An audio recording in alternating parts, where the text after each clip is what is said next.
my bones.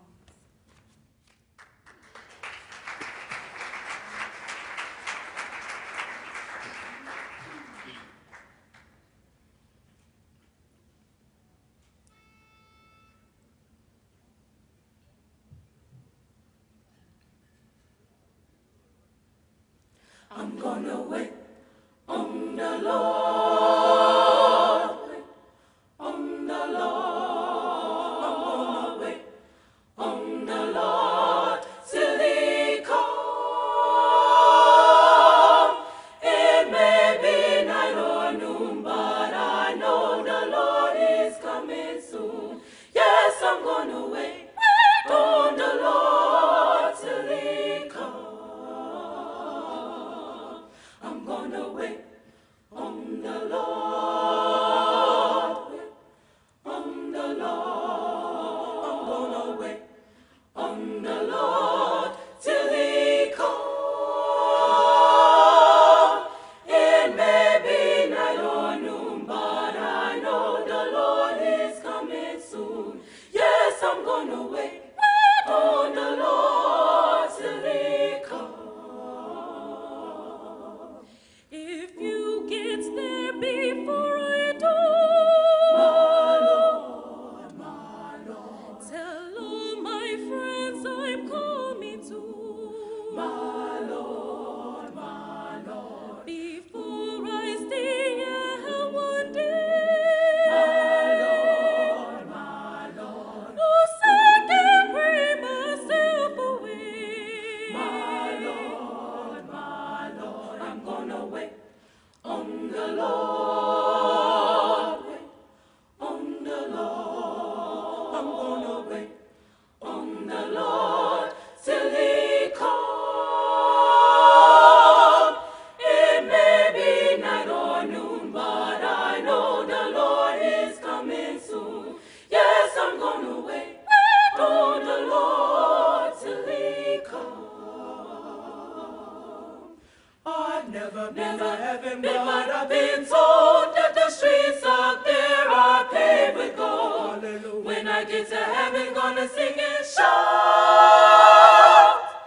There'll be nobody there for to turn me out. I'm gonna wait on the Lord, wait on the Lord. I'm gonna wait on the Lord till He comes.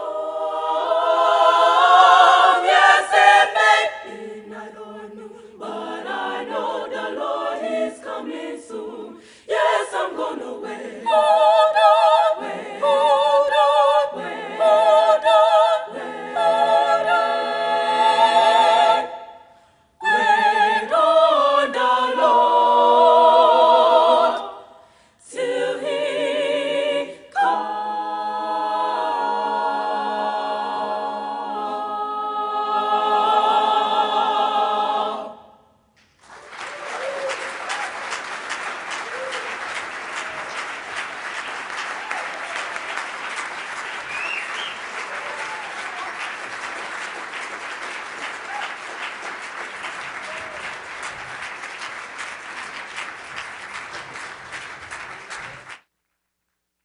Thank you, thank you, thank you. And thank you and welcome. And what a beautiful opening for this Good Job, Green Jobs conference here in Detroit.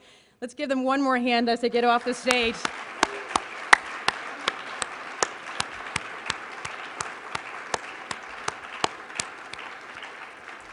Those were the Lady Achievers from the Detroit School of Arts, and we're going to be hearing more from them this morning in our program. My name is Margrete Strand Rangnes, and I'm the Deputy Director of the BlueGreen Alliance. And on behalf of BGA and all of our partners, it is so wonderful to be with all of you this morning.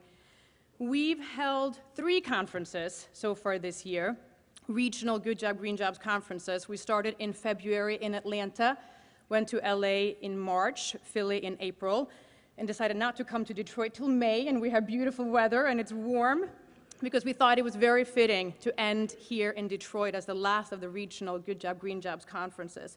Because there is so much happening here, not just to create good green jobs, but to build a movement, to stand up and fight back against the extreme attacks that we see are happening against working people in our communities, not only here in Michigan, but that we see around our country. So I am very excited about spending the next 2 days with all of you to learn, to get inspired, and to get energized, and to take that back home in the work that we all need to continue to doing. To continue to kick us off and give an invocation, I'm very happy to welcome a man who has been able to combine two rather unique roles, many of us would say. Dr. Bertram Marks, although he told me to call him Bert, is both a pastor and a lawyer. He's widely recognized as an expert on church law, policy, and governance. And he is the pastor at First Community Baptist Church here in Detroit. Please join me in welcoming Dr. Marks.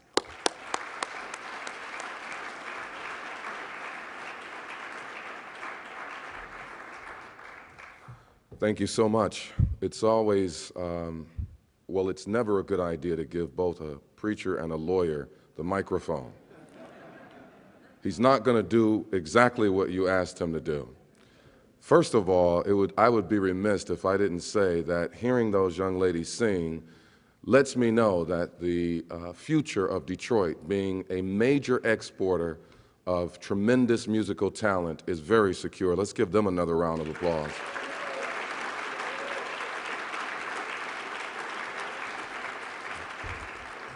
Secondly, and just before I give the invocation, the lawyer in me will not let me not raise this important policy issue. It was mentioned that I am both a lawyer and a minister. The two of those professions may seem at first glance mutually exclusive, but they're not.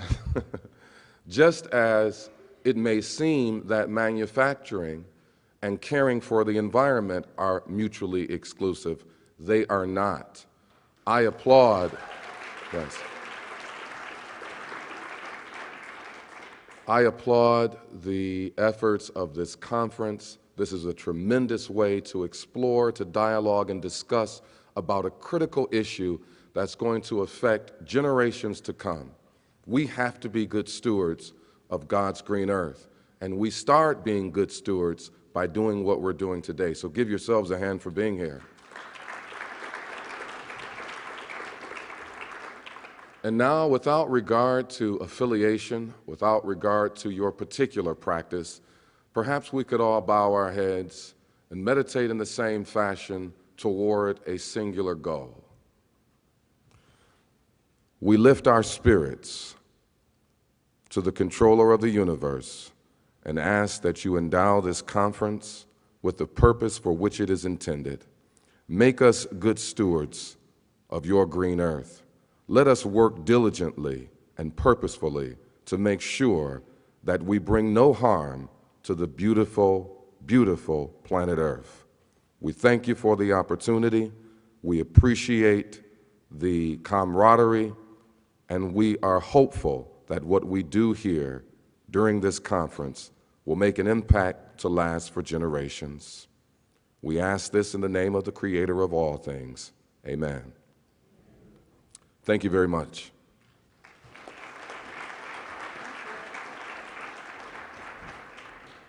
So we will find through our next 2 days that nothing is impossible, and I think that's part of the spirit that we are trying to do here. I wanted to see, this is the 5th Good Job, Green Jobs conference that we are organizing. How many of you have already been to any of the ones that took place in Washington? Let me see your hands. Great. Very happy to see that quite a few of you have been, maybe about half. We wanted to take this show on the road this year, and we hope you appreciate that you don't have to travel quite as far as you have in the past, because we know that there is so much happening in communities and in states to promote good policies. I live in DC. There's not that much good stuff coming out of Washington, and so we wanted to go out and see and learn and hear about all that is happening on the local level. You all are working to promote good policies, but you're also doing this through creating alliances, by building a movement, by pushing for the solutions of a clean energy economy. And so we wanted to use these conferences to bring together everyone that needs to be involved in this work. The unions and the environmentalists, the industry and the private sector, the workforce and economic development advocates, the students and the community activists. We have more than 197 organizations represented at this conference here today. Some are very small, some are very large, but this is the mix of people and the kind of groups that need to come together. And you have come from many states. We have more than 25 states represented here over these 2 days. I'm very proud to introduce the next speaker because no one has done more to build the blue-green movement and bring together unions and environmentalists than Gerard, who is the president of the United Steelworkers. He has more than anyone articulated both the vision and the roadmap for why we need to bring environmentalists and unions together and how we keep them together in good and tough times. And I think he has most eloquently summed up why we are doing this work when he said, "There's not a choice between good jobs and a clean environment. We will have both, or we will have neither." So ladies and gentlemen, please join me in a warm welcome to Gerard, International President of the United Steelworkers. Thank you.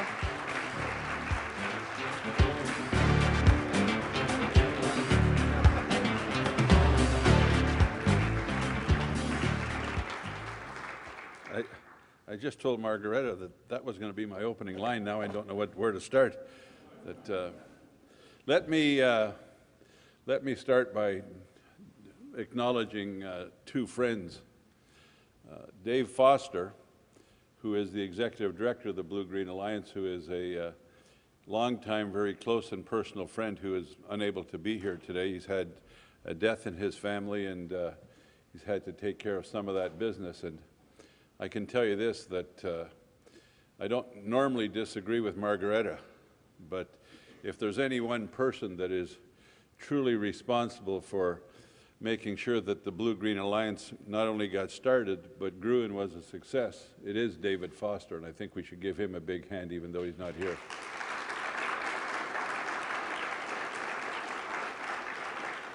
The other person I want to acknowledge has also become a close friend, and without his participation, the Blue-Green Alliance wouldn't have come together, and that's my friend Karla, who's sitting over there, who was the executive director of the Sierra Club when we created this organization, I think.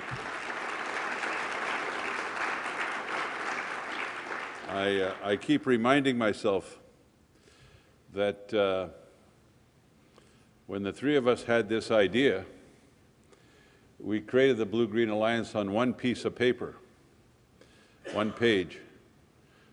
At that point in time, we had just merged with the Paperworkers Union, and if I'd have known, we'd have made it on a whole bunch more pages. But in reality, we held the kickoff at the Press Club in Washington, and there was Karla, myself, Dave Foster, 4 or 5 people from our staff, and I think 3 media. And we've gone from there to an organization that, through its affiliate organizations, has access to 14 million members, and that is a tremendous accomplishment in and of itself, in that what we do and what we talk about doing is, as I said, that Margrete stole my line, it's not a choice of whether we're going to have good jobs in a clean environment. It's not either or. It's both or neither. And I believe that fundamentally because I grew up in the region of North America that was the pollution capital of, if not the world, North America. I grew up in an environment where I didn't realize until I left that you didn't have to suck in sulfur fumes when you ran track. I didn't realize that if you just pour hot effluents into a creek, that you'll get fog along the highways that run beside the creek, and people will die in car accidents. And when we would go after the company about saying, that's your water, they'd say, no, that's the weather. You know? But as soon as we got them to build a cooling pond and a water treatment plant, the fog went away and people quit dying on the highway. As soon as we got them to clean up the inside of the coke oven, or the blast furnaces, the sky got cleaner. The same people that told us we couldn't have good benefits and a strong wage were the same people that were telling us we couldn't have good jobs in a clean environment. And so if you think about that, for myself personally, when I think about the way I grew up to come to realize that the same people that tell us you can't have good wages and good benefits were the same people that were telling us you couldn't have clean air and good jobs. And the fact of the matter is that in both circumstances, we either have both or we'll have neither. So I'm tremendously proud of the accomplishments of the Blue-Green Alliance. I'm tremendously proud of the credibility we've established. We've created a corporate advisory board, and we're bringing corporations on side that understand that they have a role to play. They understand that climate change is a reality. And I can tell you that I'm tremendously proud of my union, and I wear this like a badge of honor, that in 1990, if you go to our website, I think it's probably still there, in 1990 we created a document called Our Children's World, and we got it adopted at our convention. And think about our union. It's an industrial union. Our people work in hot, dirty, dusty circumstances. And in the 1990s, we were primarily a mining and manufacturing heavy industry union. We've changed since then. But in 1990, we said in that document that one of the greatest crises that was going to face the world was the issue of climate change.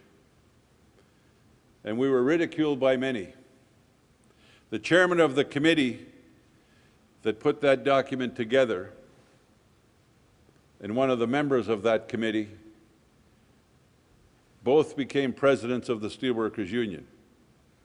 George Becker, who had come out of our health and safety department, became a vice president and then became president, understood the issue of a clean environment.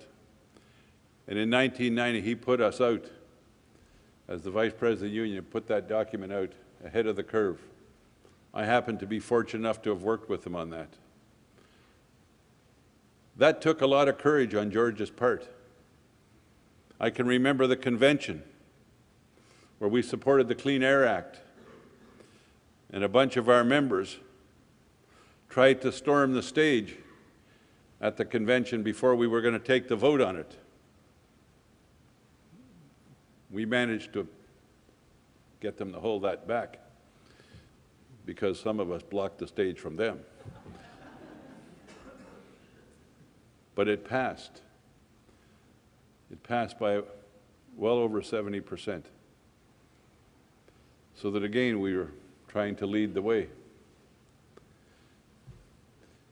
Now we're at an era where I fundamentally believe that we have a tremendous opportunity by doing what's right and doing the things that are right, creating and maintaining good jobs. Think about all the opportunities that are there, even as Karla used to say, to take the low-hanging fruit. One of the things that's on the agenda for this conference is to talk about green schools. Since, and those of you that have been at a lot of the BGA conferences are probably saying, well, here he goes again, you know. Since the first conference of the BGA, one of the things that I've been harping about is that we want to create millions of jobs, put together a strategy at the local level, the state level, and the national level, that over the next 5, 10, and 15 years, we're going to retrofit and put the funds forward to retrofit all public schools that were built before 1970. 60% of the schools in America are older than 50 years of age. Think about what that would mean for our kids to be going into schools that were environmentally clean, energy efficient, and that the air in the school was going to be the best it could be. Think about retrofitting all of our public buildings. Go into courthouses and municipal offices and that. I know that when I go into Pittsburgh, if I go to the courthouse, the municipal headquarters, the county headquarters, The damn buildings were built in the 20s and 30s. And I assume that Pittsburgh's no better or no worse than the average community. Put that program together. Help states, help communities to do that. And if you do it over 5, 10, or 15 years, it'll stimulate jobs in glass and air handling and building materials. It'll stimulate jobs in energy efficiency. It'll stimulate research and development at colleges and universities. And we'll be the innovators of the greenest buildings. I absolutely believe that you could build a building today from scratch and make it carbon neutral. Recycle as much water as you want instead of wasting water. I think you could do all those things. The problem is we need the political will to do it. The knowledge is there. How do we put together a program? Well, let's not fool ourselves. We're going to create carbon. We're going to do it. You can't make steel today without making carbon. You can't make cement without making carbon. We can't do away with steel. We can't do away with cement. But let's put a program together. Let's put the best minds in the world. Let's not pretend that it's impossible. And let's put a program together to see what we can do with carbon. I'm convinced that if we can put 2 spaceships up in outer space, and we can make them connect, and we can take those people with all those nerve to go out there in that silly little string they're hanging on to and fix something, and then come back in and bring that spaceship back to the exact point they want to put the nose down safely, then damn it, we can invent almost anything, you know?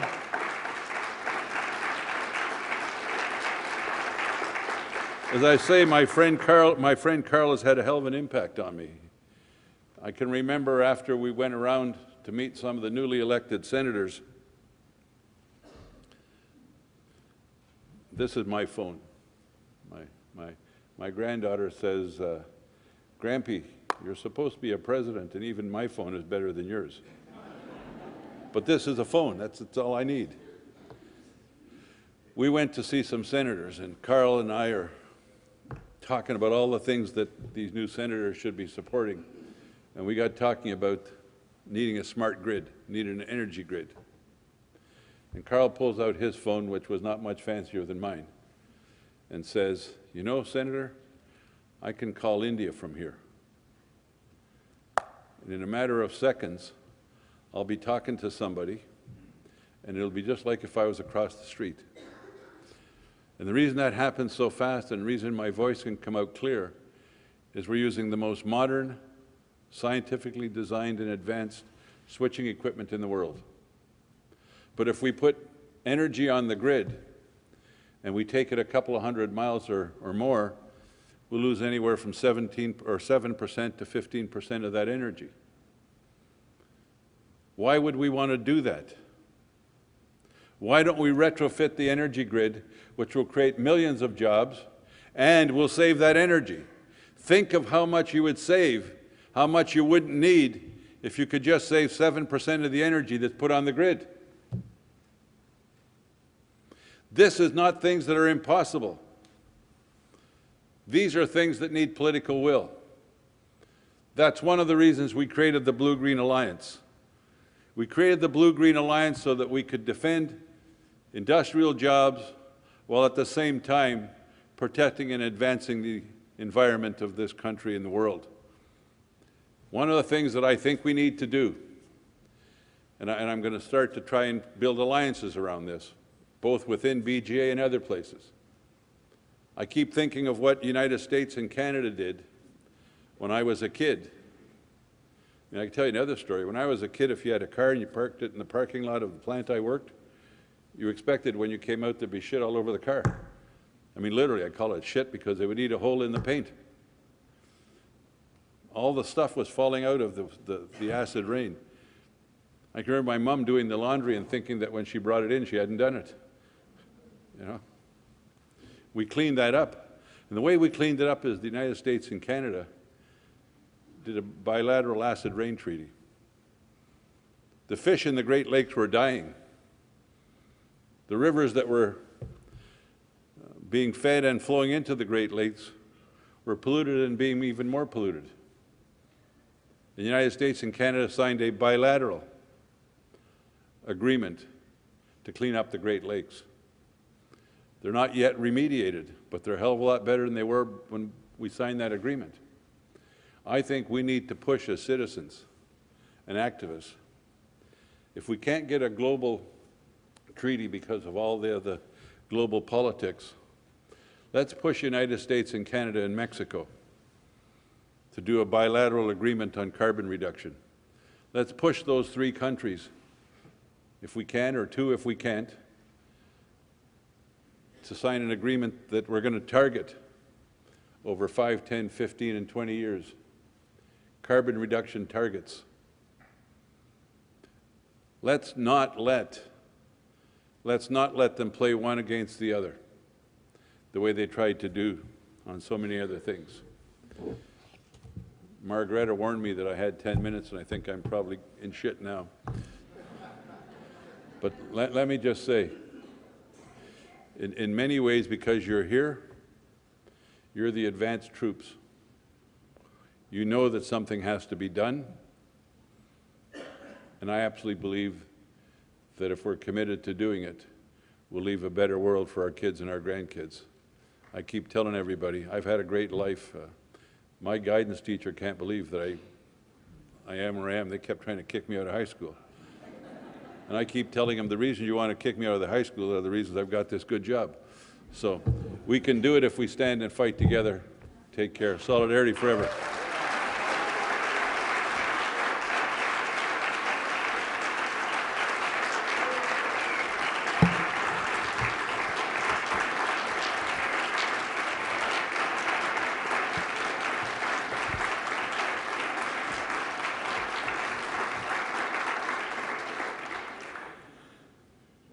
I want you to join me today that we have a man guiding the Sierra Club, and the Sierra Club is America's oldest, biggest, and most influential grassroots environmental organization, and he's steering it into a new era.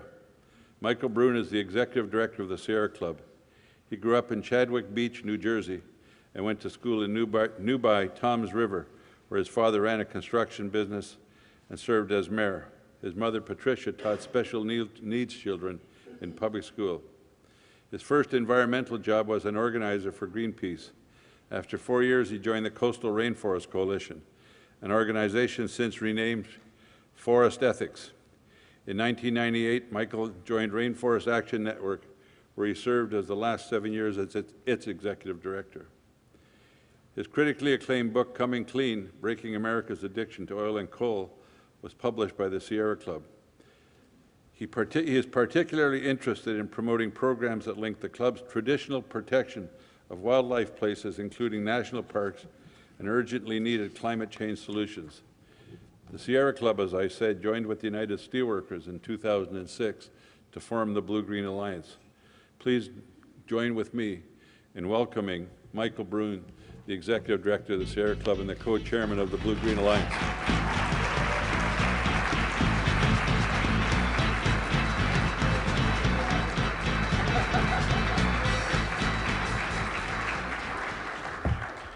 Thank you, Leo. I didn't know I'd have a little musical introduction there. Thank you. It's a nice touch. But speaking, I'm supposed to dance. I won't. But speaking of musical introductions, can you all just give it up one more time for the Lady Achievers Choir?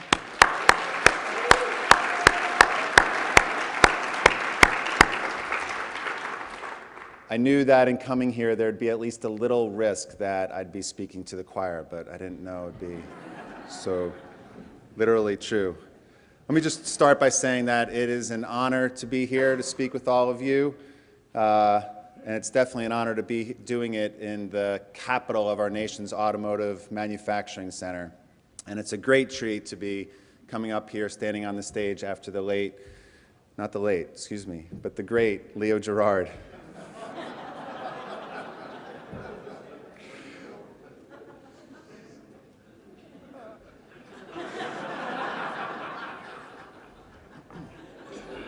Good morning, everyone. Let me just say it's great to be here today.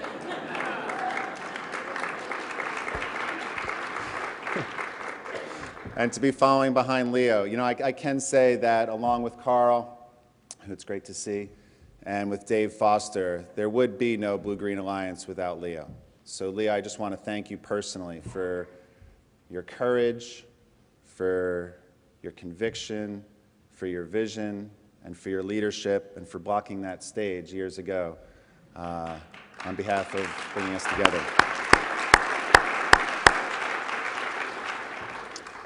You know, the vision that we had back in 2006 when the Steelworkers and the Sierra Club first came together was exactly the right one. And it was a very simple one. You could have put it on a note card, much less a single page. The vision is just that there's far more that unites us than is pulling us apart. There's far more that's bringing us together than is pulling us apart. But what we also know is that vision is more important than ever, particularly right now when we have a 1% that's doing all that it can to pull us apart. Our vision is that every American has the right to clean air, to clean water, to a stable climate, and the right to a good job that can support a family.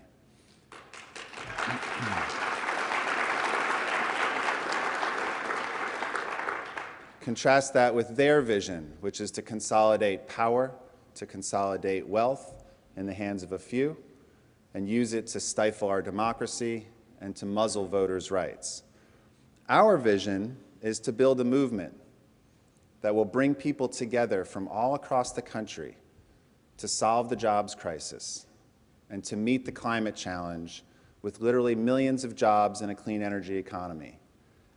They're working for a world where people can't come together at all, where collective bargaining rights are destroyed and taken away, where our unions are just a memory, and where our rivers and our atmosphere and our parks and wilderness areas are plundered for the sake of a quarterly profit.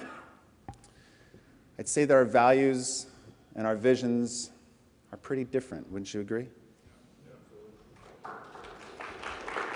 So my question is, are you ready to fight back? Are you ready to fight back? Are you ready to stand together? All right, we are ready. So for the Sierra Club, we're putting our heart and our soul into this effort. We are very clear about the fact that sustainability isn't just about reducing emissions. It is equally about making sure that people and our communities thrive. It's about equity, it's about justice, and nowhere has this been more true than right here in Detroit. Under the leadership of Bob King, the United Auto Workers and the Sierra Club and BGA have been working to push for historic fuel efficiency standards that will raise fuel economy and cut carbon emissions and usher in a new wave of auto manufacturing here in the United States. Together, we have worked to double fuel efficiency standards in the United States and cut carbon emissions from cars and vehicles in half. With our BGA partners, we're looking forward to seeing the Obama administration finalize standards this summer that will save 12 billion barrels of oil, 12 billion barrels of oil, and cut 6 billion tons of carbon from the atmosphere. We know that UAW members and UAW members can lead the world in making the most fuel-efficient vehicles that will cut our oil consumption, and they can make these vehicles here in Detroit, in Ohio, in Indiana, in Missouri, and all across the country. And when we do so, what this will result in is cleaner cars, a cleaner atmosphere, and a healthier economy. But what we also know is that progress isn't confined to just cars. Even in the automotive sector, we're also working on new fuel efficiency standards for big trucks that'll cover a broad range of vehicles, from delivery trucks to tractor trailers. These more efficient trucks will save the average big rig driver $74,000 over the life of a vehicle, and will cut costs so that these costs can be met within a year or two after the vehicle is manufactured. Think about that. It's a win, win, win, win situation. With one rule, with one standard, with one campaign that we're working together on, we'll cut carbon, we'll save jobs, we'll cut oil consumption, and we'll create unionized jobs right here in the Midwest. These standards, the good news is that these standards are already putting people back to work. Many of you have noticed, and I'm pleased to see, that Ford Motors has recently expanded its engine manufacturing plant in Cleveland, which will be adding 250 new jobs. What we're also seeing is that investments in advanced battery research and manufacturing will mean that the U.S. will have the capacity to build 40% of the advanced batteries here in the United States.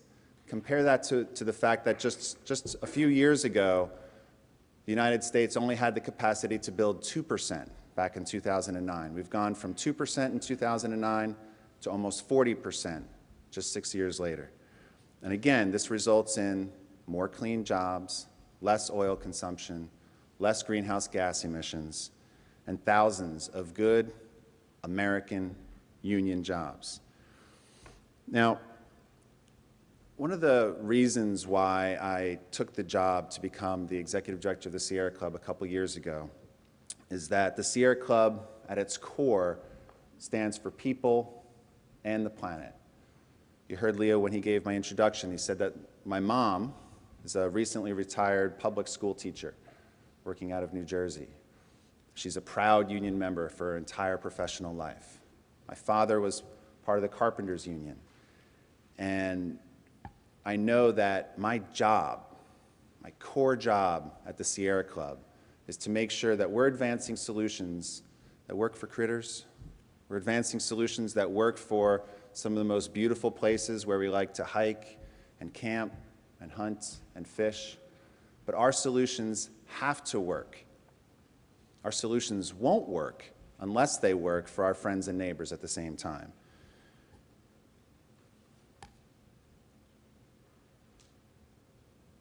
The point that I want to make here, maybe it's the best way to make it is to talk about a local example, is that we believe that your zip code, where you live, should not determine whether or not you breathe clean air and you have the ability to drink clean water.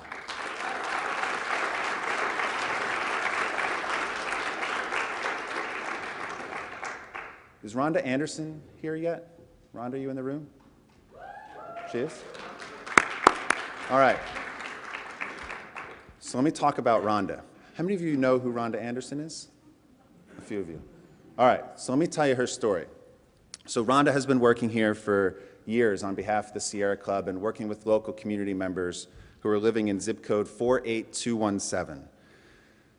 On October 1st in 2010, Rhonda got a call. She went to a press conference on the corner of, I'm not sure how you pronounce this, Leibold and Pleasant Avenues. Another press conference on another day in October of 2010. She got there and she had an experience that she tells me she will never, ever forget. She walks to this press conference, which is outside on the corner, and she could barely breathe. There was this putrefying stench coming from the pipes underneath all of the buildings in this part of the town, coming from underneath all the streets in this part of town. After the press conference, she went into a couple of the houses nearby. The stench coming from these pipes was so powerful, it was literally changing the color of the paint on the walls. There was this growth coming that was coming from these gases that were coming from these pipes underneath these buildings that was changing the color of the furniture. This yellow, greenish growth was you'd find in all the furniture in these people's houses. Rhonda, can you stand up for a second, Rhonda? All right, so Rhonda is a fierce, powerful woman, right? She could barely, yeah.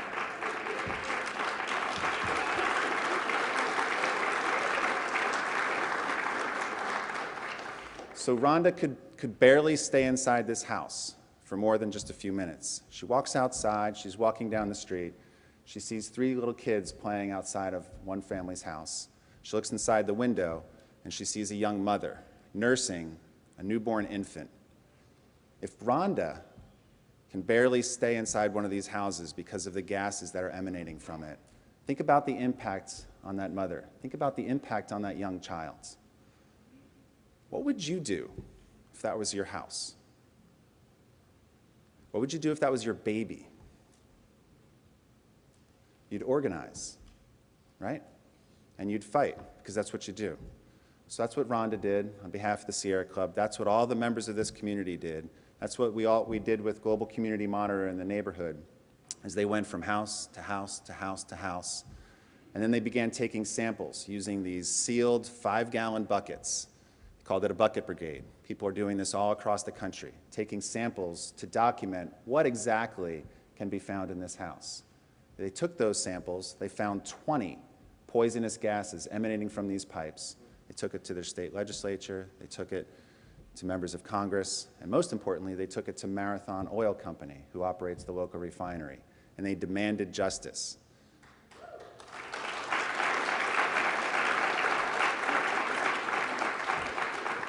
And so what happened is that they held Marathon accountable, and Marathon now has agreed to purchase up to 420 of these homes, acknowledging the impact of their pollution.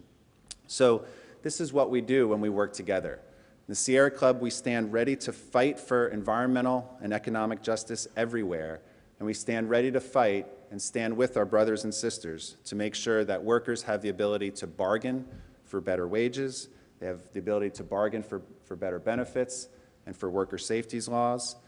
We also understand that a green job doesn't guarantee a good job, and we believe that the green economy must be a unionized economy.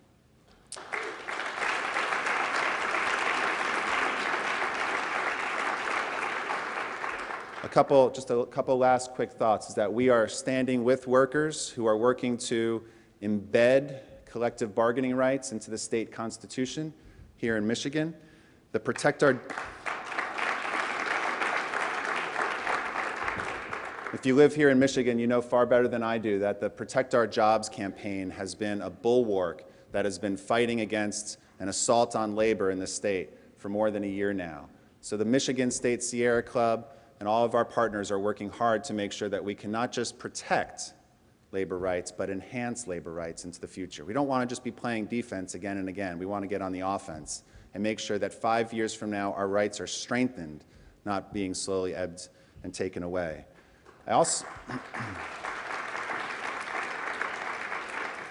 We're also working on a ballot initiative, the 25 by 25 initiative, which here in the state of Michigan will make sure that every year we're bringing on more clean energy, and we're using it to build, here in the Midwest, ground zero for the clean energy revolution, to make sure that years from now our air is cleaner, our emissions are decreasing, and more jobs are coming into the state. And we're doing all of this work together, because at the end of the day, I'm convinced that we will all lose if we don't stand together. We will win when we do. Nobody wins unless everybody wins. We have to create deep and lasting alliances where your issue is my issue and my issue is yours. Where we can unite even if we don't agree on everything. Where we can unite especially when we don't agree on anything. Everything.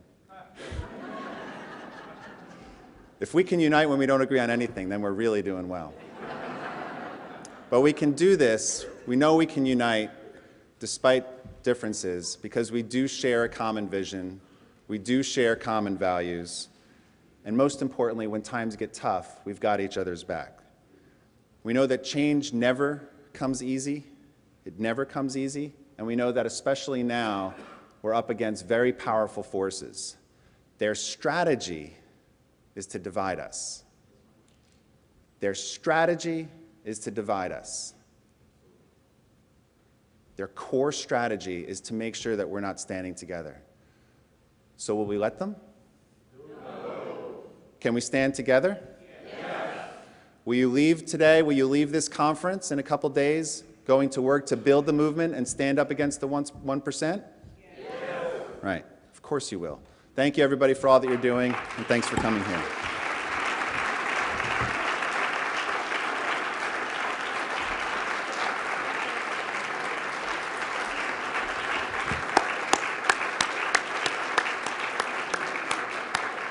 right, in that spirit, we're going to take an action right now. On your chairs is a postcard. It's not quite going neighborhood to neighborhood, but it's what we can do when we're in a conference. This is a postcard that BlueGreen is organizing to protect the work of the Environmental Protection Agency and its new proposed carbon pollution standard for power plants. Take a moment, fill it out. There are some fantastic organizers in this room that I also want to point out, because when we go back to our states and to our communities, we have to find ways of staying together. And BlueGreen has organizers in some key states, and I want to point out who they are and their names. So if you don't already know them, connect with them, and they will also be coming to grab your postcard. So we have from Ohio, Lee Geis and Chanel Brown. Are you guys here? Wave your hand. Yay!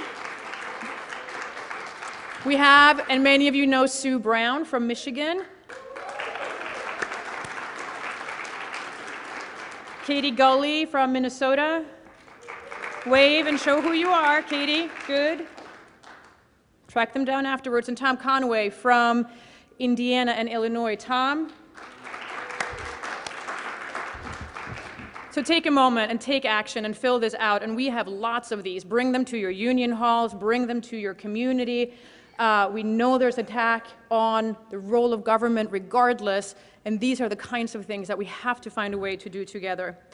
So now I'm really happy to introduce our next speaker, Jim Harrison, who is the president of Local 223 of the utility workers here in Michigan.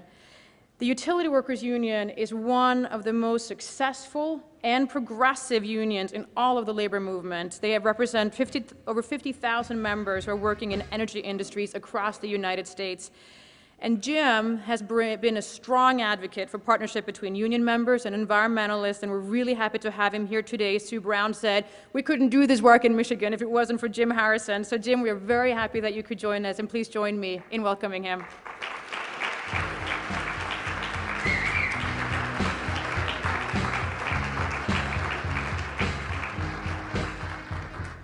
Well, thank you very much for those kind words. On the music, I as well, I've done lots of union meetings. I've never had music and addressing members, so I tell you, that's kind of nice. It's a nice change. Good morning, everybody. I would like to thank the organizers here today for giving me this unique and wonderful opportunity to address you. I'm also sending greetings from my national president, Mike Langford. He couldn't be here today, but he's a strong alliance partner, and he wanted to make sure that he sent his greetings to you. I also wish to welcome folks who are not from the area, not from Detroit, maybe from out of state or from another country. I want to welcome you to Detroit, the home of the automobile, the birthplace of Motown, the birthplace of techno music as well. And it's also becoming, for the folks who got it, it's also becoming for the folks who may not know this, a center of urban farming. Detroit used to have a population of 1.8 million, significantly reduced that through a lot of migration out of the city and hard hit in manufacturing, and is now becoming, the land is becoming sustainable to a lot of varied agricultural initiatives, both in organic farming as well as supporting a lot of local food sources. So that's something you may not know. When I look at assessing the nation's current state in regards to a comprehensive approach to addressing climate change and creating new energy policy, I have to tell you that as a nation we are failing. And we are failing to invest in our future, our children's future, and our children's future. We tried 2 years ago to take a comprehensive approach to addressing climate change, didn't quite make it. But that doesn't mean we can afford to stop trying. Change in America, as a lot of us in this room know, comes slowly. It came slowly for African Americans, came slowly for women, and it came slowly for workers. And if America is going to position itself as a leader in a new energy economy, then it must first address climate change in a comprehensive and coherent manner. The question is, does America have the will? If we don't work together to effect change in November, change will come much slower and at a higher price. In America, we're blessed with abundant natural resources. God has given us wonderful renewable resources, including those that are truly sustainable. There are places in this country where the wind never stops blowing, the sun never stops shining. So there's no reason for us not to act, because like it or not, change is coming, right? It's undoubtedly true that we're in a global economic transformation, one that will result in the emergence of a new economy based on carbon reduction. And transitions are difficult, and they're difficult for workers who will be affected by this change. But they deserve to be treated in a manner that ensures their economic stability and during this transition and beyond. Today, we are being forced to grapple with climate change and climate change mitigation strategies as a people globally, as a nation, and as a labor movement. The utility workers know that better than most anybody else. It's no secret to our alliance partners that we represent a significant amount of members who work either directly or indirectly in fossil fuel electric generating stations.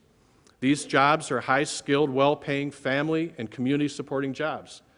And so transitioning from a high-carbon energy sources presents major challenges to labor in those carbon-intensive industries like power. The major challenge is representing the immediate interests of our members and some who are looking at a job loss as a result of that transition to a lower carbon economy and balancing the here and now concerns with longer-term social and environmental concerns. This is why we have developed and are continuing to develop policies that serve the long-term interests of our members. We want to work in concert with those of our partners instead of the narrow interests of the industry we work in. The utility, thank you. Utility workers have been working hard over the last several years to balance the short-term employment interests of our members with the long-term effects of climate change on jobs and workers. But one thing is for certain, though. We have a universal interest in protecting our planet and workers. That is why we are an alliance partner of the Blue-Green Alliance, because we know for sure that both can be accomplished, and quite frankly, both need to be accomplished. There is no reason why one must be traded for the other. Indeed, we will not accept that trade-off.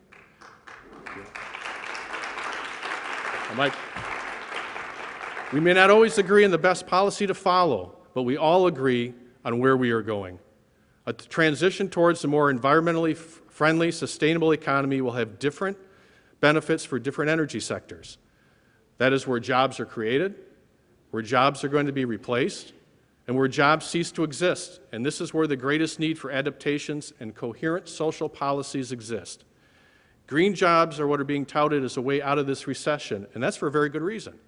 But it's important to set priority to policy that ensures that green jobs occur in the high road and not the low road of low-paying, low-quality jobs.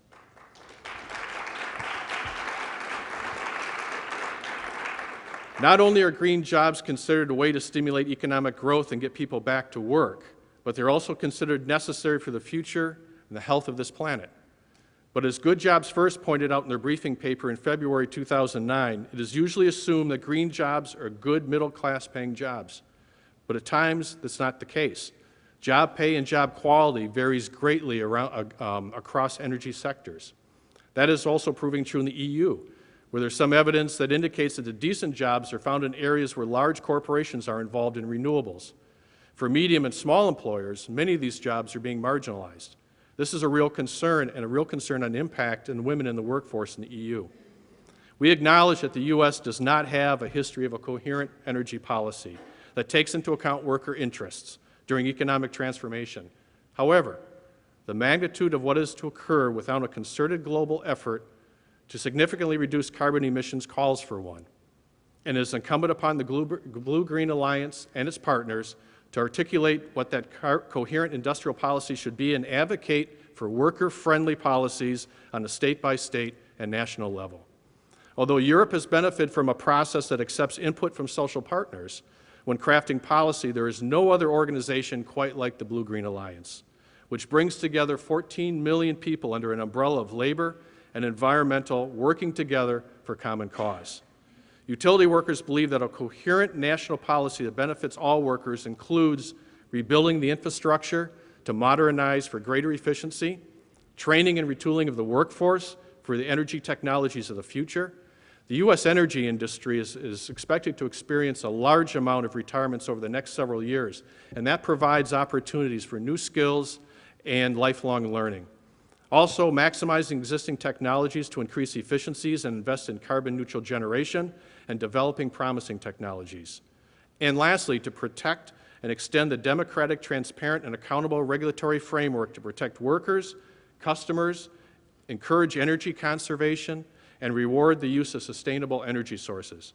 This also means, from a public policy point of view, that a skilled workforce and family-supporting jobs is an infrastructure investment and needs to be taken into account when we talk about sustainability.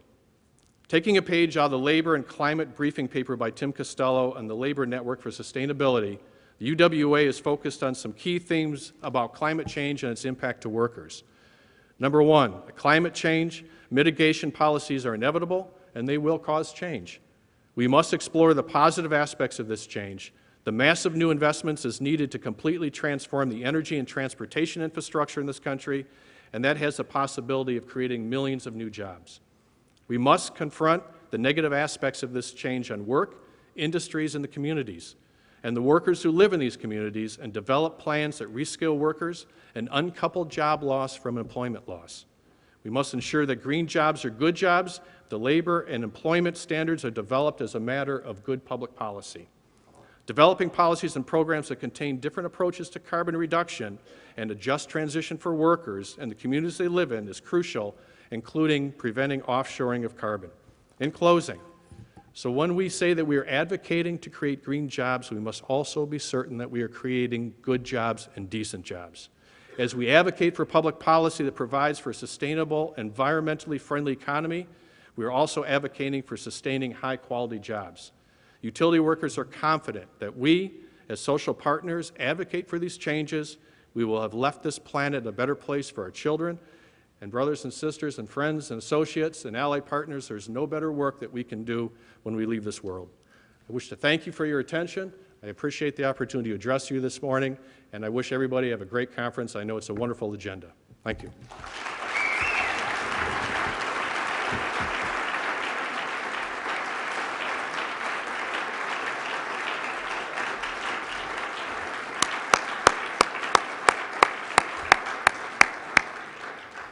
Thank you, Jim. That was a terrific speech.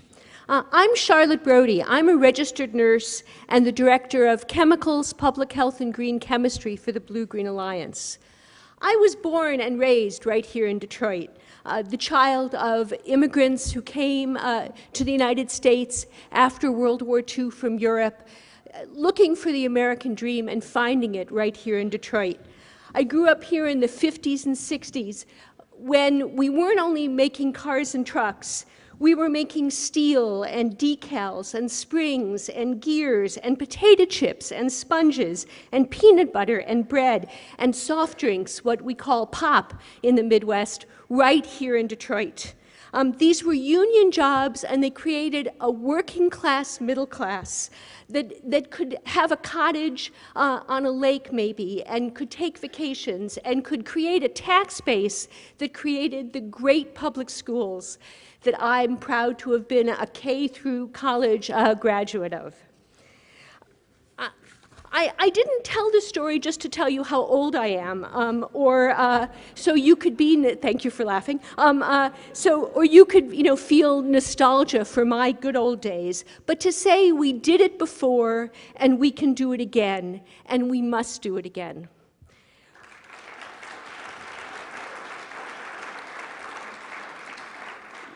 We can begin to restore some balance between the 1% and the 99%, and we can't do that until we restore the manufacturing base. The good green jobs that we're talking about at this conference is how we get there, and the purpose of this conference is to help each other lay the rails as well as building the road to that future, a future not only for ourselves, but a future we owe these children and our children. Modernizing our schools can be the third rail that powers that path to the future. And so it's my honor to introduce you to a group of young men who get to go to a green school, the Detroit School of the Arts.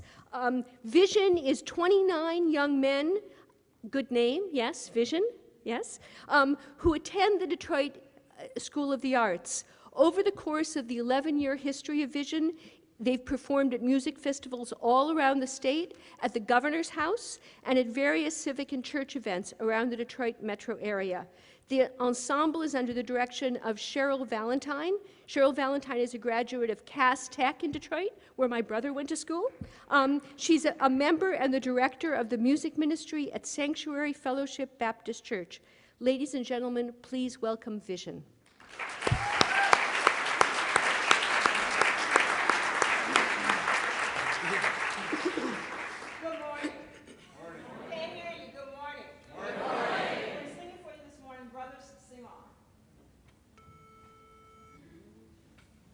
Come and let our swelling song mount like the whirling wind, as it meets our singing throng so bright of heart and mind.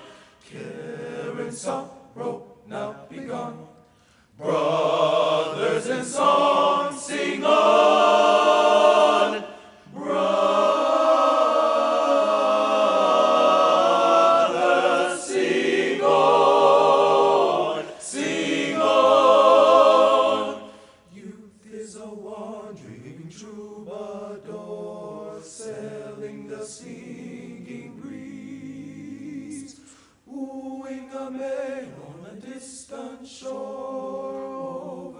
Tossing seas, steering by the stars above, his vessel a song of love.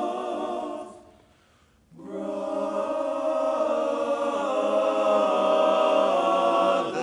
sing on, sing on.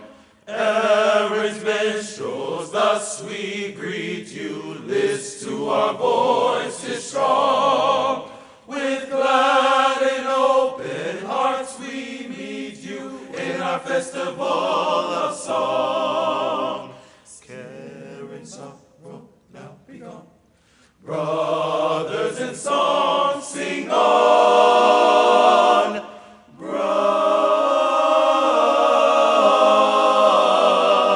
Brothers sing on.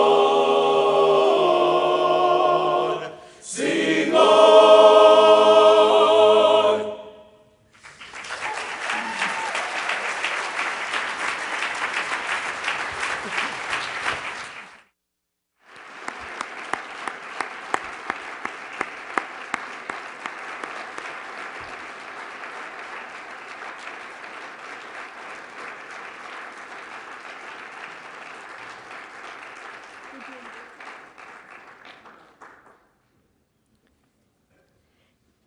Now I want to call to the podium Nathan Alford Tate, who is a senior and vice president of his class at Detroit School of the Arts.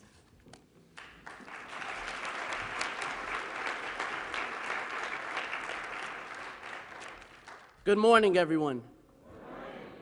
My name is Nathan Alford Tate, and I am a graduating senior at Detroit School of Arts. Thank you. I am honored to come to you today and inform you on how attending a green school is beneficial to me. In these 4 years at DSA, I never realized just how blessed and fortunate I was to enroll in such a school as DSA. Our school was built with a keen eye to detail as to how our building could meet the needs of its students and the world around it. From the structure of its building to the formation of its blocks, all of these assets form the school you see today. Every aspect of Detroit School of Arts is designed to provide its helping hand to ensure it aids our society to become a more eco-friendly.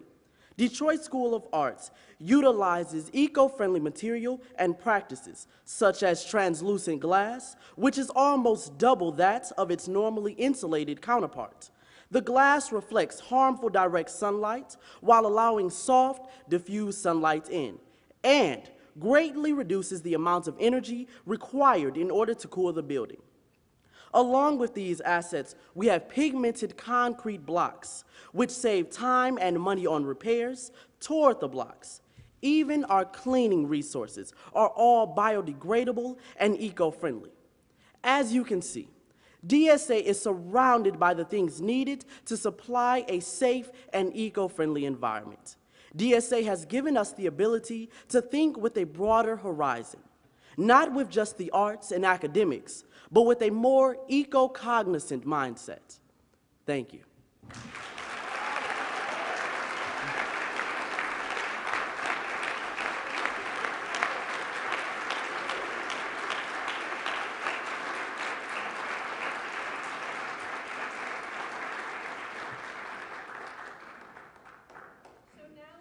Once we get our technology in place, hello again, here we are over here.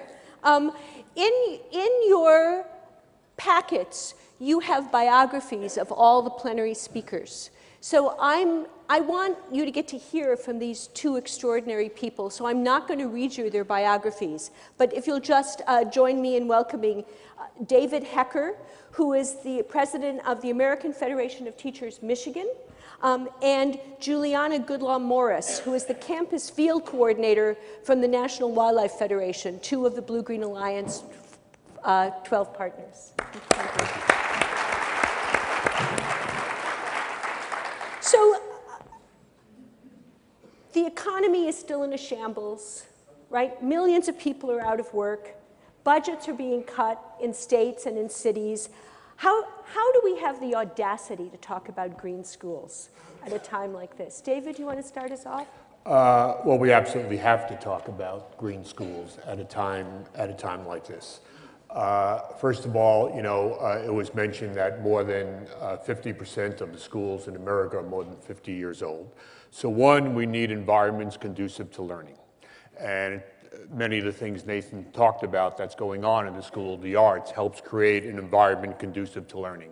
That's important everywhere. It's especially important in our urban centers because we know the statistics on asthma for students, but also for the teachers and the other staff at the schools. So if we want our children to reach their potential, which we obviously all do, we need environments conducive to learning. In addition, this helps create jobs. The jobs, as you mentioned, we don't have. Going green, green schools, the retrofitting, the renovating that was mentioned is imperative, creates tons and tons of jobs. And finally, it saves money. And if we save money through green schools, so energy costs less, well, that's more money to hire another teacher in lower class size, to buy updated textbooks, to get new technology. So I would say we always need to go green, but we perhaps even more so need to do that when times are difficult. Juliana? Yeah, and I would just add that I would start with the economics. I think that that's really, really critical in this day and age as we are in this kind of upswing on the recession and trying to pull ourselves out, especially in areas like Detroit and urban settings. But I think it's incredibly important to understand that going green doesn't cost more money, that we have to look at the life cycle of a building. We have to look at the overall input that we're putting into it. When we build a new building, we're not building a building that's going to last 5 years, return on investment.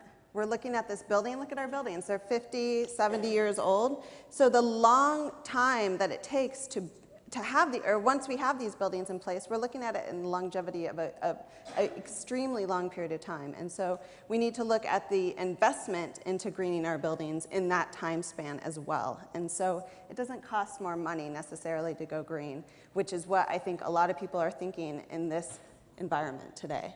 If I could just add on the investment piece, it certainly takes money to invest, but that money is there. It's not a question of finding the money, it's how we use the money we have to invest. I know with Randy Weingarten's leadership, the AFT is really with other unions out front and talking about how we best use our pension money and how we invest our pension money. And you know, this is an ideal way to invest that money to get the return that we need so people have a good retirement, but to also to use it in a way that benefits education and students we educate. So you both work for membership organizations. And again, starting with David, it's easy for a member of the AFT, a teacher in a public school, or for a member of the National Wildlife Federation who's seeing the EPA back away from some of its strongest positions, to feel defensive and that their jobs are on the line, their values are on the line, and that there's nothing that can be talked about except the defense right now. How do you organize so that people are both seeing that you're standing up against the cuts in teachers, against the cuts in environmental spending and environmental education, but how that fits in to also having this longer vision of building a new economy and one that's greener and healthier and safer? Well, teachers and school staff absolutely feel like they're under attack, because they are, and this is from too many elected officials of a certain political party. You can all guess which party that is. They are, and morale is low. I mean, what overcomes that are the men and women you've heard here today, and thousands and thousands and thousands more throughout Michigan, and millions in the country. You get to teach men and women like this. You know, it overcomes the attacks that you're under. One, you know, people get into education to teach or to do support staff work because of their commitment, and again, that's going to override these horrible attacks. But people are also, you know, it was mentioned earlier, Protect Our Jobs ballot initiative, which when we pass this in November, which we will become the first state in the United States to protect collective bargaining in the state constitution, and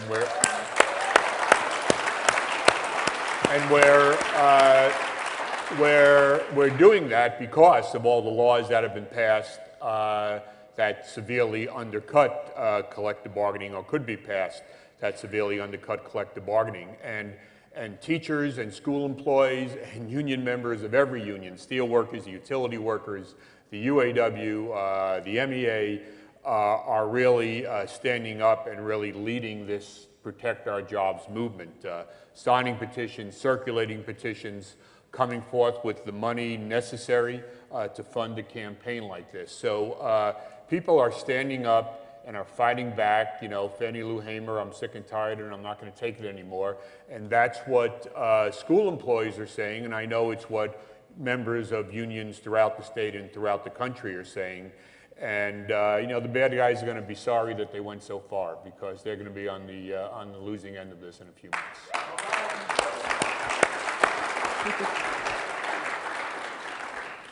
You know, the members of the National Wildlife Federation have known for many years that we need to start young. So we need to start in the K through 12 arena and work our way through to the college and the young professionals leaving. And so we have programs like our Eco Schools program, which is in almost every state in America, and in the Midwest, over almost about 200 schools are part of the Eco Schools program. We have our campus ecology program, which is national in scope as well, and works to address these issues of sustainability and campus greening. And we have our Green Force initiative, which is working at the community college level to address career pathway programs for lower skilled adults to get into these green jobs that we're talking that are family sustaining. And so our members understand this, but at the political level, we are facing a crunch in the sense that budget cuts from the environmental education budget of the president have been cut this year for the budget 2013, and that means that the EPA budget, the NOAA budget, the NSF budget, I can name a few more, are being cut for environmental education. And so we need to fight back on those policies at the federal level. At the local level and the state level, we need to look at our No Child Left Inside policies. We need to look at the fact that we need to have recess in schools and get kids outdoors. And so there's there's ways that we can get engaged both at the local, at the state, as well as the national level to ensure that we are creating a generation that is going to take what we're starting and move it forward to create this green, clean economy that we're talking about. And so I think that At this stage, we're at the kind of evolution where we're talking about green schools, and in my opinion, people are starting to get what is a green school, what is sustainability. 3 years ago, not necessarily the case. And so we need to ramp up our discussions to really ensure that we are reaching both the political side of things as well as on the campuses and the communities. Juliana, talk some more about what we were talking about at breakfast, that the work that you're doing to really get campuses to use their purchasing power to buy local and green. And so collectively across the United States, as we speak today, there are a little bit over 4,000 colleges and universities functioning. And of that, there is a $400 billion plus purchasing power that these colleges collectively have. $400 billion. Now, we're not talking the trillions, but billions, that's a lot of money. And so how can these campuses come together to use that collective purchasing power that they have? They can do it at the manufacturing and what they're buying to put into their campuses.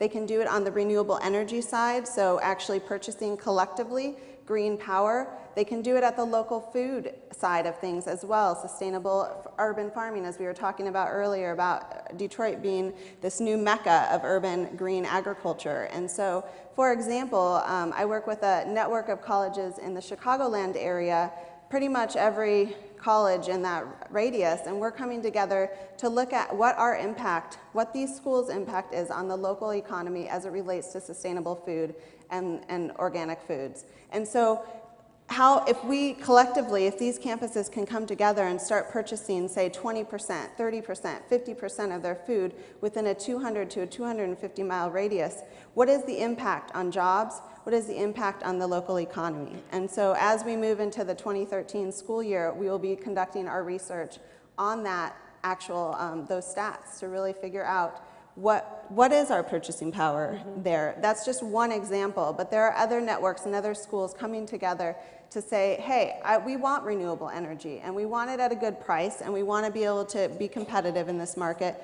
And so they're looking at ways that they can harness that collective $400 billion a year money that they're putting into this economy to go green. is there anybody here from Cleveland? Right? So I have heard these great stories about Cleveland is creating a food hub to do just what you're talking about, and they're doing it using the Mondragon model as adapted by the Steelworkers. So this really interesting idea of sourcing local and sourcing union that will allow us to think not only about the living conditions of the chickens we eat, but also the working conditions of the people who take care of those chickens, which is just a really interesting idea. Are the people from Oregon City Schools in Ohio here? There they are. So we heard last night about this incredible model where this local school system built a wind turbine to power the school behind the school. They have enough land to do it, 2 miles from Lake Erie, and did the whole job as local as they could, but all American and all union. So just a great story of what's possible. Can I just add too? I mean, as we look at our colleges and universities, they are on the cutting edge of this sustainability realm. They are like mini cities, and if we can do it on our campuses, then we can do it in our broader communities as well. And so there are community campus partnerships going on. University of Minnesota Morris, out in the hitherlands of Minnesota, has 2 utility scale wind turbines. They're 100% off the grid when the wind blows. This is happening across campuses across the United States. And so we need to take these examples and expand them to not only the campus, but as the community. And so thinking of these campuses as a microcosm of what is possible as we move forward, I think is really, really critical. And it's... We'll clap, yes. I'm probably dreaming a little bit here, but it may be possible to get some bipartisan support for what you're talking about. I mean, we have a group here in Michigan called the Business Leaders of Michigan, who you'll assume from the name perhaps we have some disagreements with. perhaps we have a number of disagreements with. But yesterday, and this isn't the first time they did it, yesterday or the day before, they came out and talked about how the state cannot continue to cut funding for higher education, that higher education is essential for the economic development of the state. So, you know, when the business leaders of Michigan, just in this state, talk like that, it makes me think that we may be able to have some bipartisan support for the good work you're talking about. So in the vision you lay out of what's going to happen in November, right? Imagine that we have a Congress next year that really wants to know what to do about education in this country, and they're ready to do it. What do you want them to do? Thank you, John Lennon.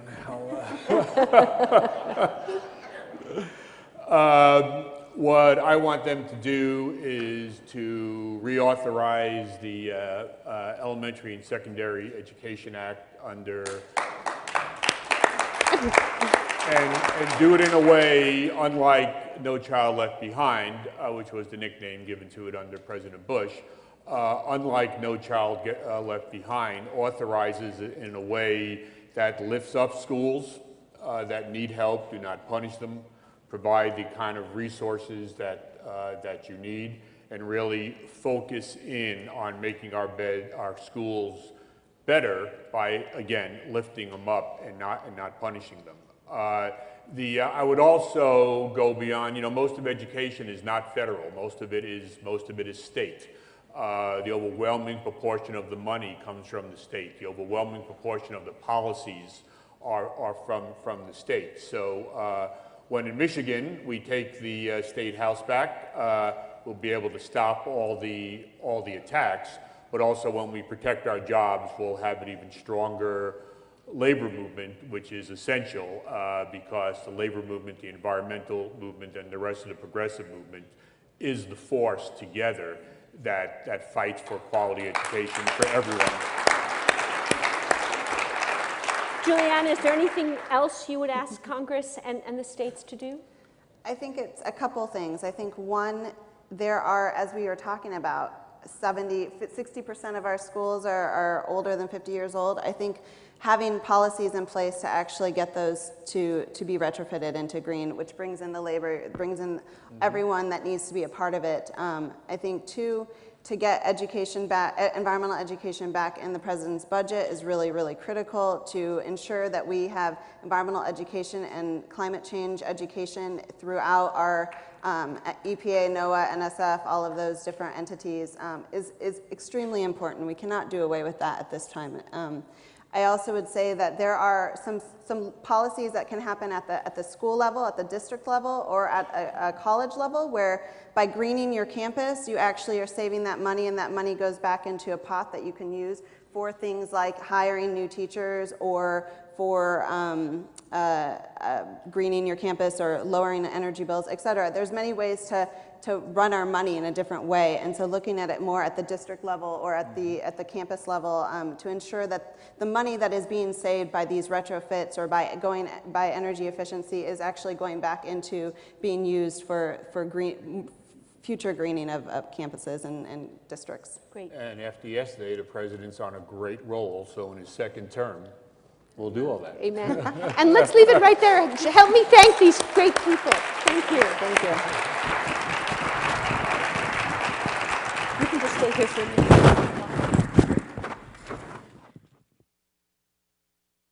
I want to introduce Lady Achievers. It's a great name.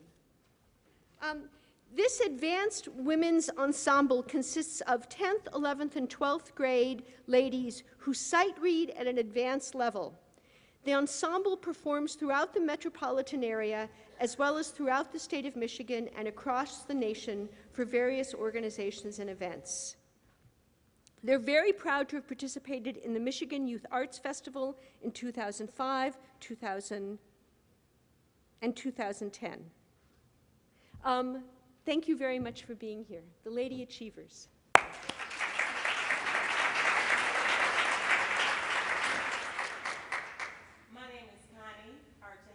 And I'm the director of the Achievers Ladies Ensemble. We will sing for you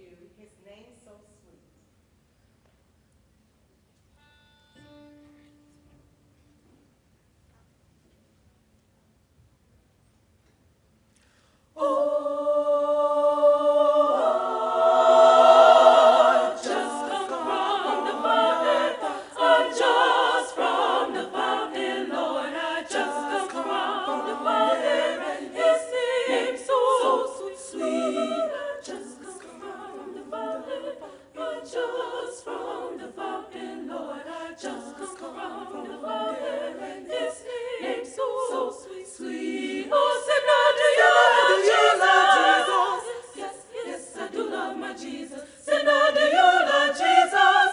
His name so sweet, sweet. I just come from the fountain. I just from the fountain, Lord. I just come from the fountain. His name so sweet, sweet. I just come from the fountain.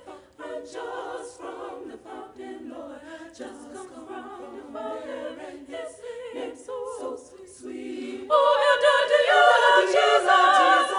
Yes, yes, I do love my Jesus. Elder, do you love Jesus? His name so sweet, sweet. I just come from the fountain, Lord. I just from the fountain, Lord. I just come from the fountain. His name so sweet, sweet. I just come from the fountain, Lord. I just from the fountain, Lord. I just come from the fountain. His name so sweet, so sweet.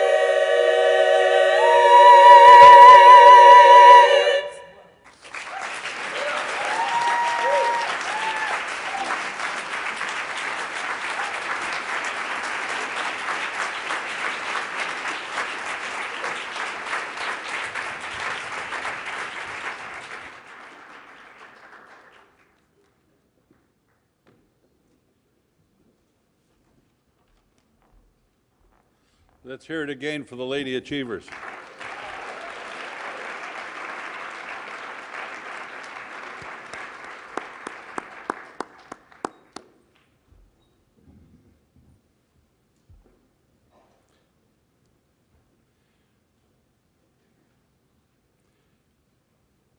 Our next speaker for this morning's plenary will be Karla Swift. Karla Swift was elected as president of the Michigan AFL-CIO in 2011. She is a lifelong trade unionist and organizer in the United Auto Workers. She has dedicated her entire career to fighting alongside working families, first as a rank-and-file worker at General Motors, then as a union organizer, and while serving the public at Wayne County and the United Way. Karla was a consistent voice for economic justice, served as a state director of We Are the People, a diverse coalition of students, seniors, and workers fighting to protect Michigan's middle class. Please join me in giving a warm welcome to Karla Swift, the president of the Michigan AFL-CIO.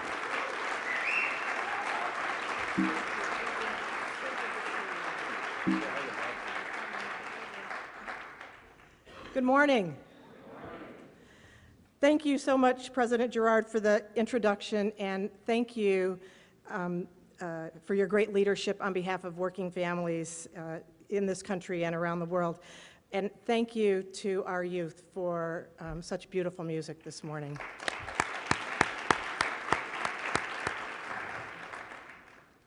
And thank you all for being here today and for inviting me to spend a few minutes speaking with you. The future of the labor movement and the environmental movements must be collaborative. And gatherings like this help us to outline a vision of our shared interests, things like a clean and healthy and strong communities and environment. More and more workers realize how much is at stake with climate change and other environmental issues. They want their daily activities to contribute towards solutions. At the Michigan AFL-CIO, we have a comprehensive good jobs agenda, and we recognize that green jobs are a critical growth industry that cannot be ignored. Increasingly, our efforts will overlap with those of environmental organizations when we are organizing for our common goals. In fact, back in January, when we rolled out the Good Jobs Plan, standing with the labor movement in that rollout and endorsing the Good Jobs Plan were our friends and allies from the Sierra Club, the Michigan Clean Water Action, Progress Michigan, America Votes, Michigan Voices, the Michigan League for Human Services, the Blue-Green Alliance, Michigan Citizens Action, and We Are the People. And since January, when we rolled out the plan, we've been working with friendly legislators to put the kinds of legislation that are called for in the plan on the legislative timeline. And I'm happy to say that just this past Monday, the Michigan State AFL-CIO, the Blue-Green Alliance, the Sierra Club, and Michigan Clean Water Action, and a number of small business partners held 3 press conferences in Michigan to support the introduction of green to gold legislation in the State House of Representatives. Thank you. Now, there are hundreds of thousands of these kinds of jobs that Michigan stands to capture, a significant number of them, if our legislature does the right thing. So Representative Brune, Representative Meadows, and Representative Hovey Wright were out in front to support this legislation. And what the legislation does, it creates a revolving loan fund that would provide seed money for clean energy startups and help Michigan manufacturing facilities retool to be greener. So in Muskegon and Lansing and Bay City, the press conferences were held, and the green to gold idea was greeted with a significant amount of media attention and with widespread public support. We know that protecting our environment and protecting our jobs are inextricably linked. And on that jobs plan, the next piece of legislation that we are working on is Buy Michigan, Buy American. So stay tuned for more information about that.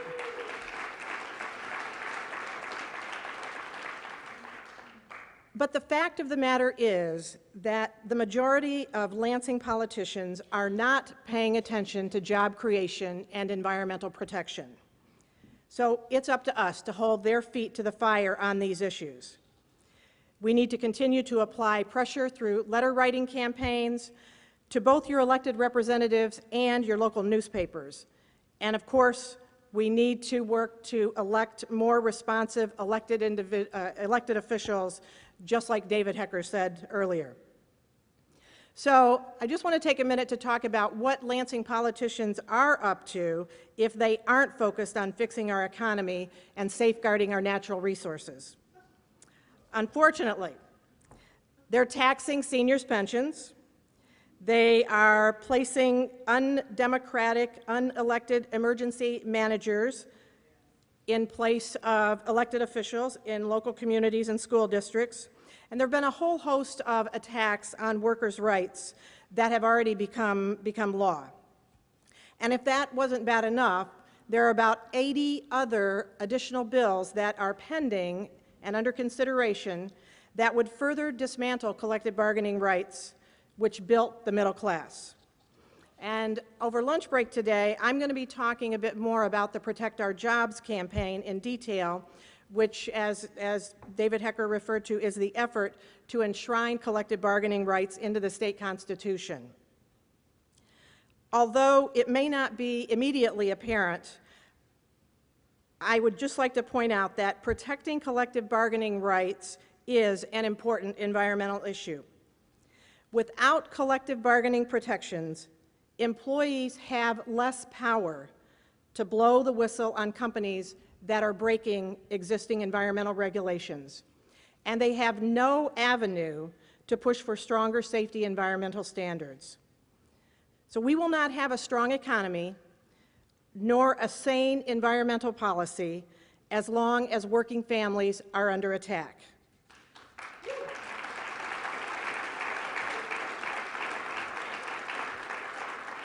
So I'm encouraged and inspired to see so many people here today representing so many diverse groups and interests. When I talk with people, I talk about the power that we have, in fact, the superpower that we have. And I believe that our power and our superpower here is through working together collectively.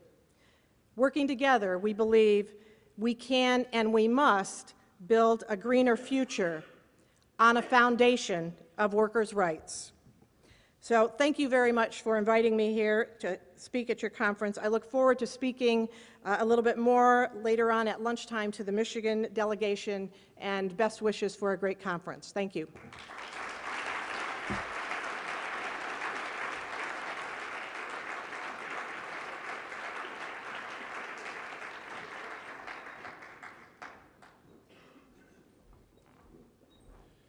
Before I turn it back to Margrete, I just wanted to come up because Karla inspired me to think about something else. One of the things that, as the Blue-Green Alliance and as folks worrying about good jobs and worrying about a clean environment need to be concerned about, is the effort that's going on across the country in a lot of Republican-controlled states of voter suppression. And we may win on some of the battles, but you need to think of, is there any other place on the planet where there's a legitimate political party that is working actively to make it harder for citizens to vote? It's not happening anywhere. And one of the reasons they want to do that is so that they can marginalize students, seniors, people of color, the poor, trade unionists. And if we want a clean environment and good jobs, we've got to make sure that people get a right to vote for them and vote for people that do that. I'll turn it back to Margrete. Thank you. Thank you. So we are about ready to head into workshops. We're going to end with one final song from the Vision.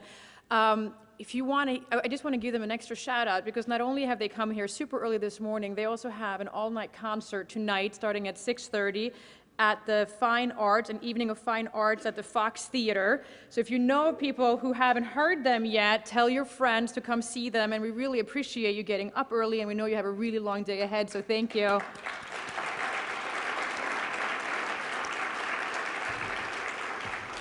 I want to remind you of your postcards, actions. Make sure you sign it, fill it in. Workshops start at 10:30, primarily on the floor above us. We keep going in circles here, but not really, right? But so just head up one floor. There's a couple of them down here, but they're mainly on the 8th floor. I want to give a shout out to our volunteers who are in flattering iridescent green t-shirts.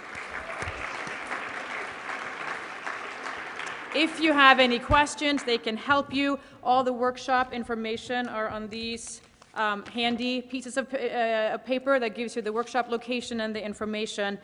I also want to let you know that we are coming back here at 3:30 today for the plenary session that's taking place there. We're going to have a panel on manufacturing and revitalizing that, and we'll also be hearing from one of President Obama's top environmental advisor. And then tomorrow we started back up here again at 8:30. We'll hear from Congressman Hanson Clark, and we'll present the Green Jobs Champion Awards to Senator Stabenow and Congressman Dingell. So we hope that you will also be there. And then tonight, what we want to accomplish here is to network and meet each other and meet more and more and go deeper and deeper in the work that we do. And so we have a reception starting at 6 tonight in the Ambassador Ballroom, which is on the 3rd level. We're on the 4th level now, so one level down. And we hope you will join us for some drinks, some food, some music, not quite of this caliber, but nonetheless. With that, I hope you enjoy the workshops. I hope we can enjoy this last performance. Thank you again, and we'll see you back in this room at 3:30. Thank you.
will arise to serve, no matter what's the need. Not by might or power, but with gentleness of heart, with courage and compassion, I will gladly do my part. The time is now for someone to take a stand. I am that